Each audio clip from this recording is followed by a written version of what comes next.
All right. So I was supposed to jump on a podcast interview, but for whatever reason, the person who was supposed to interview me never showed up and the link that they sent me was wrong. So since I'm all set up, I thought I'd jump in and answer some questions that I've received following up the Headbox Connect virtual event that I was a panelist on.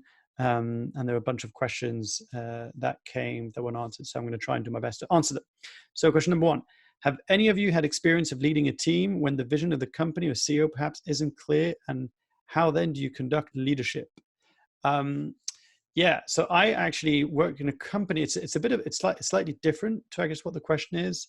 Um, but I've got two examples. I've worked in two different companies. On one company, it was a classic example of too many chefs in the kitchen.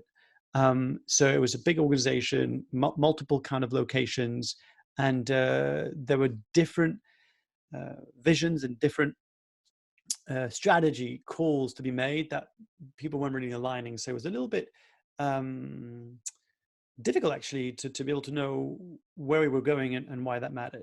And then the other one, very early in my career, I worked for a company where they didn't have a vision. It was just all about making money, and they were just profit money making driven, and they did not care about people, to the point where if you were someone who delivered well on sales results but you didn't treat people nicely, it didn't matter. You could get people could quit after quitting. It didn't matter as long as you generated revenue. So it was two very different experiences. And then, in contrast with that, it's really interesting, especially, that I spend a lot of time now working in organizations and leaders around building a purpose-driven culture and how to make more human workplaces. To look back on my experience at Movember, where we had, in Europe at least, we had a leader that had very unconventional ways of building team spirit, if that makes sense. So things like every year we had to reshuffle the entire office and move around. We thought that was really annoying at the time. He made us get into teams, no matter what your job title or experience. And every week we had to take care of cleaning and emptying the bins and cleaning the kitchen. And all these things felt annoying at the time. But actually what he managed to do was to create a real sense of culture and bonding that I really appreciate now, actually looking back. It's been 4 years now since I've left. And I've unconsciously learned a lot about that. Cool. Question number two. What are your top tips for remaining productive?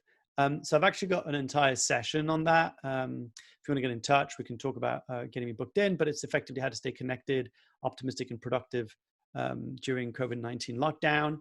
The one thing I would say is we have to redefine what productivity means, because if we keep on benchmarking productivity to what the world was, I believe that's no longer relevant. We are now in a new world, and we need to understand that productivity is going to mean different things for different people. We're all living in different situations. Some of us have kids, some of us don't, some of us have animals, some of us don't. And the workplace used to be a kind of leveling playing field. Home isn't. Like, we just don't have the same bandwidth, energy, and energy fatigue is a real thing. So the first thing is we need to readdress what productivity is. The second thing is we need to understand that we're not working from home. We are stuck at home trying to get work done in the middle of a global pandemic. So again, it's a very important aspect to keep in mind, just in case you're judging or feeling bad or feeling guilty that you're not as productive as before. Now, saying that, I share a bunch of tips in my virtual workshop, but the one thing I will say to you are the following. Number one, make your bed. It sounds really silly, but actually making your bed in the morning completes the first task of the day. And studies have found that it's a ripple effect. One completed task leads into the next. And before you know it, you've completed a series of tasks. So start with making your bed. The second thing is try and not work where you sleep if you can. If you've got an opportunity, keep the bedroom separate, where you sleep, rest, and recover, not where you stress, work, and overthink. And then the third, I guess, it would be around break up your day. So you need to have a routine. We all crave actually routine, despite what we all think. So find a way to break up your day so that you can actually almost trick your mind into thinking and go into work mode and then switch off work mode. So some people actually have told me they've walked to the train station and come back. Some other people have cycled halfway to work and come back. Some people have just walked around the neighborhood. Whatever it is that helps you to break up the day so that the weekdays don't become weekends. That's my tips for now.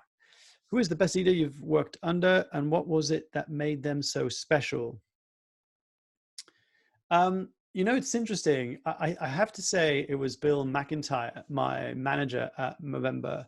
Um, and I learned so much from Bill. Like it's really interesting how it's kind of like these things that you take for granted when it happens, or you might, be frustrated by some of the things while they happen, but with retrospective and perspective is a gift, right? I can see just like he first of all, he's super smart, super switched on, and he just taught me how to care.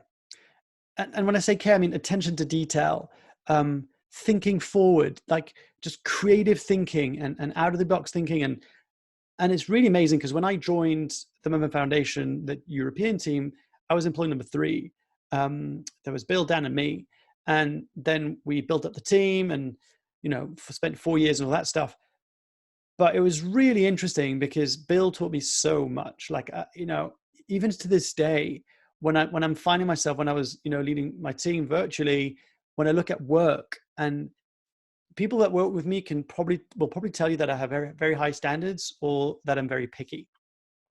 But the truth is, if you want to create the best possible work you can, um, standards matter. And the Movember Foundation, I believe, had such a huge impact at the time when I was there, and still does, no doubt, because they were so attached to the brand, and it came from a design branding creator. So actually, Trav Garoni, one of the original co-founder, is a creative genius. Yeah, actually, he'd hate me say that, but he's just so good. And they were so like about the laws of branding and making sure we stick to them and not allowing anything that would damage the brand, because our brand is our promise, and that was everything. So I learned a lot from Bill. What are your thoughts on micromanagement? Okay, so I think there's some misconceptions around micromanagement. I think you have to look at two ways, actually. On one level, micromanagement can come from a place of fear, insecurity, and lack of trust from leaders and managers, where they need to make sure that they have their measures met in terms of what they believe to be productive and effective, right? And if those aren't met, then they kind of freak out, and they need to make sure that that kind of matches. On the other aspect, workers, employees, teammates might feel like you're micromanaging them. And actually it might be that they're not quite at that level where they can be unleashed and empowered to go off. They actually need their training wheel still in some of the tasks. So what I've actually been talking about in the virtual workshop I run is this, especially now, the way that we're living and working remotely, now more than ever, it's super important to be able to break up your day into a kind of a specific schedule. Now, the way that I actually run things, I've actually got it here. Wasn't planning on doing this, but so I have a productivity planner, and effectively every week I look at my most important tasks, like the 3 most important tasks I need to complete that week, and then if I get those done, then what are 5 second tier kind of important tasks, and then I get 5 more underneath that. And then every night before going to bed, I look at the following day and I do the same thing. I break them down to what's my number 1 priority, what's my number 2, 3, and I break them down in how much time do I believe they're going to take for me to complete. It's a Pomodoro technique. It's basically 20 minutes. It's believed that the most productive we can be is 20 minutes. We take a 5-minute break, stretch, get up, walk around, come back and do 20 minutes.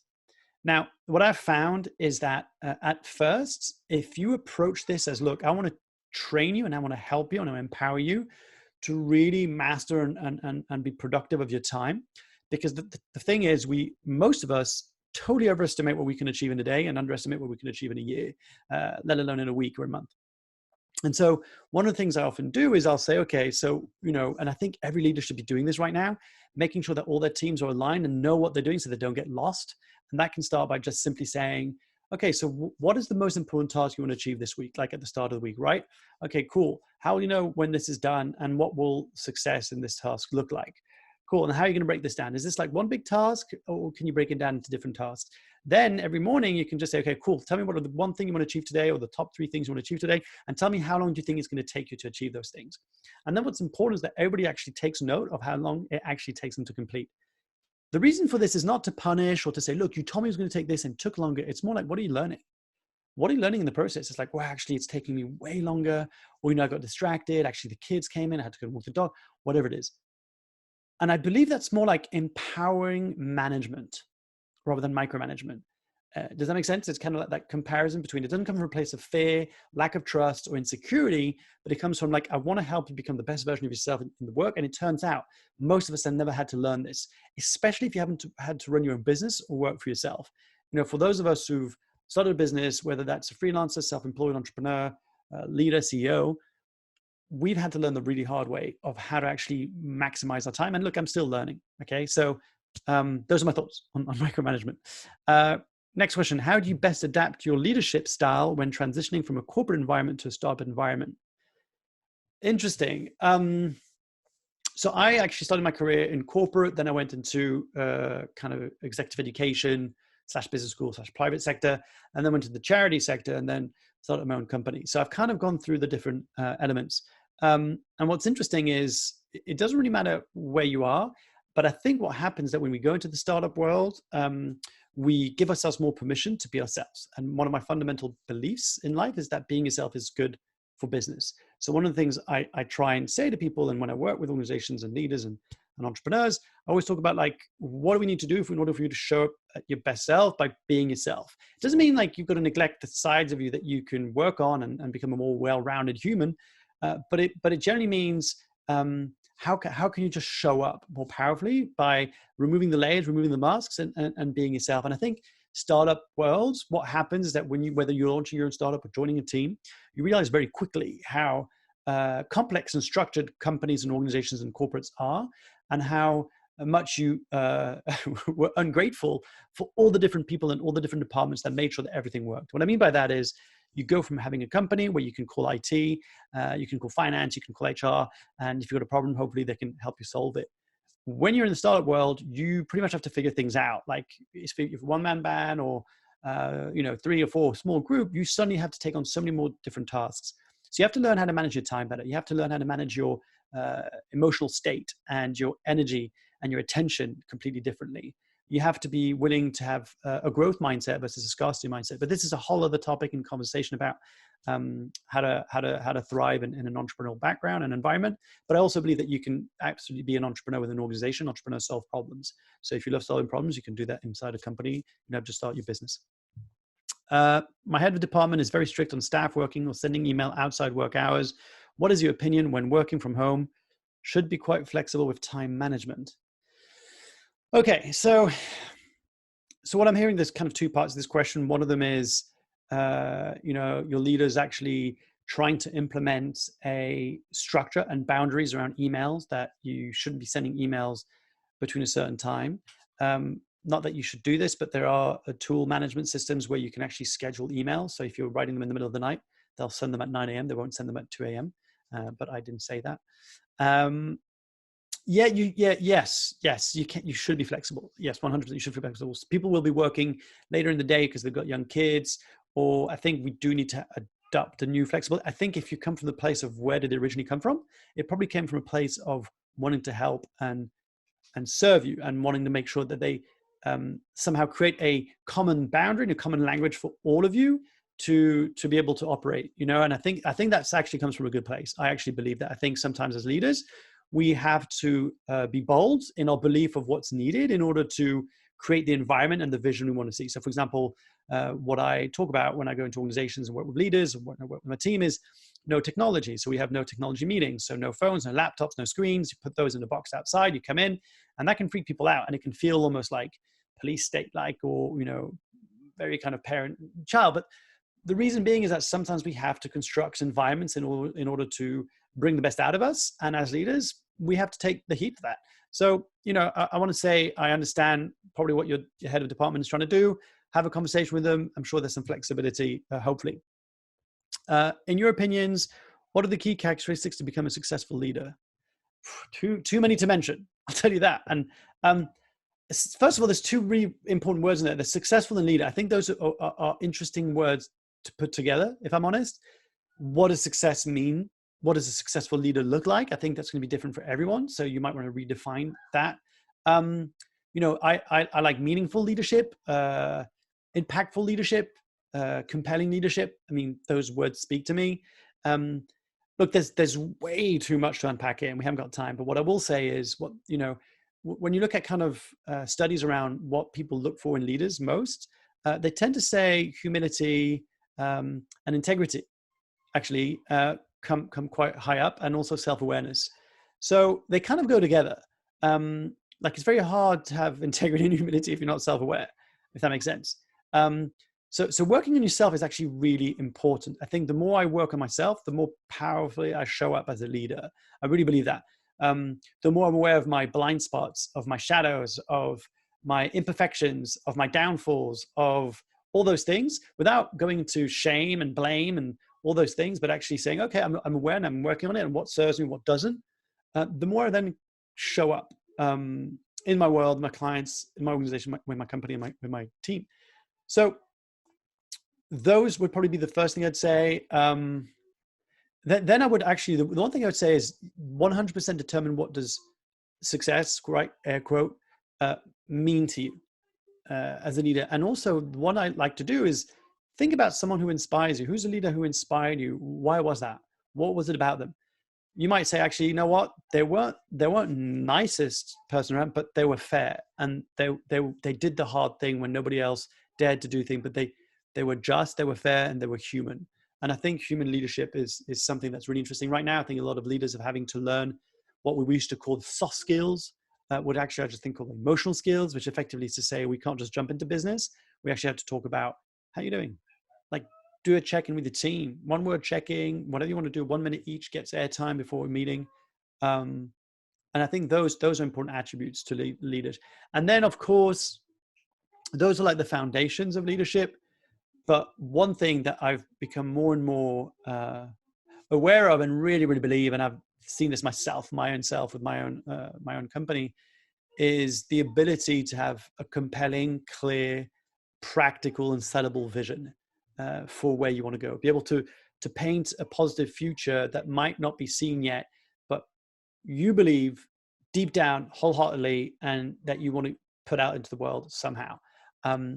I think having a compelling vision really matters. There's a really interesting article that came out recently in HBR by Jen Piero, a professor at INSEAD, who talked about actually vision is important, but here's this other element that we don't talk about enough, and it's called the concept of holding in therapy. It's basically the idea of being honest and caring and holding. And leaders actually need both. They need to have the vision, like here's the positive future, let's stay optimistic, but also saying, hey, this is tough, this is hard, and it's not going to be easy for everyone. We're going to have to make people redundant. We're going to have to follow people. We're going to have to do all these things, but we want you to know that we care. We're going to do our best in our abilities to take care of you. But you need those two mix. Cool. Coming to the end of the questions. How are you all managing your work, personal life right now? Is it difficult to switch off at the end of the day? 100%. 100%. Yeah, it's really hard. It's hard already at best of times when you're running your business. My wife runs her own business. We've got 2 young kids, under 30 months, 4 months old and a 2.5-year-old. So it's hard, but I'll tell you what, this has been a game changer. And if you're listening to this, watching this, you're probably going to think that I'm crazy. You're probably going to think that this is tree hugging hippie stuff, but absolute game changer. Like I talk about this in my virtual workshop at the moment for leaders and teams. And that is, you have to come up with some well-being and health hygienes that are going to be fundamental and the pillar and the foundation of everything you do. And I've been really resisting this, but I've been implementing it, especially during these times, and it's changed everything. And that is, I use an app which is called Streak. I believe it's about £4.99 on iTunes. And I put up 6 habits, like 6 habits. You can have 5, 4, up to 12, I think. And I put 6 habits, which I know I need to get ticked off in order for me to stay sane, stay productive, stay optimistic, and show up as much as I can. And for me, they are as follows. I need to take a moment to ground myself, whether that's meditation, breath work, stillness, doesn't really matter. I need to journal. So whether that's a page, 2 pages, doesn't matter. Journaling is the cheapest form of therapy possible, but it also enables you to develop mental skills such as metacognition, which is the ability to separate your thoughts and see that what's helpful and what's not, and also to change the attention of your focus, which I find really helpful. So that's been amazing. Exercising, whether that's gentle stretch, yoga, walk, run, HIIT workout, doesn't matter, but moving my body on a daily basis. Hydrate, so I need to drink at least 2 liters of water. And I forgot what the sixth one is. But effectively, if I take those things off, I'm a different human. If I'm telling you, if I wake up and I go straight to emails, I don't do any of those things, I have a crappy day, I don't feel well, I'm not present with my kids, I'm not a very amicable human with my partner, and so you've got to understand that if you want to take care of the world, you've got to take care of yourself first. That has been really the big aha moment for me in this whole situation. Okay, 2 last questions. What have been the key struggles and also the positives suddenly leading a remote team? As I mentioned actually during the panel, I've done both. So I've led physical teams, I've led part physical, part remote, and I've led fully remote. So I think for me, what I enjoy, so the team that we built at the Unconventionalists, are 100% remote. And it's really interesting. So like Riley McGee, king of the ops of the Unconventionalists, I've never actually met physically Riley, but he feels like a brother almost, like, working together 2 years, every single week, we have a catch up, we have a WhatsApp. We've been on pause actually since it's COVID-19, but it's amazing actually how you can make up. But I'll tell you what, this is really funny that it's now coming out in kind of thought leadership papers and all this kind of stuff. But we used to implement this. We always have a check-in chunk of time and then business talk of time. So we'll have an agenda, a really clear agenda ahead of time that we all put in stuff in. We then prioritize it, and then we go into like, hey, how are you doing? What's been going on for you this week? Wins, challenges, all that kind of stuff. And then we get into work. So different time zones is challenging sometimes. So if I have someone in Malaysia, trying to make time for that. Team in New York, Philadelphia, and Bulgaria. So different time zones can be sometimes a challenge, but I personally use WhatsApp with all my team. We have a team WhatsApp and then have individual chat channels with each member. And that enables to have private conversations, but also group alignment. Last question. Do you feel that leaders should lead by example? Not ask their team to do something they wouldn't or couldn't do themselves? Oh God, I'd be such a hypocrite if I said, to this question. This is such a tough question.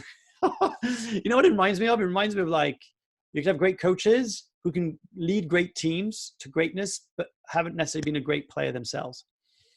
And I think there's some truth in that. I think you don't necessarily have to be the best player in order to get the best out of your players.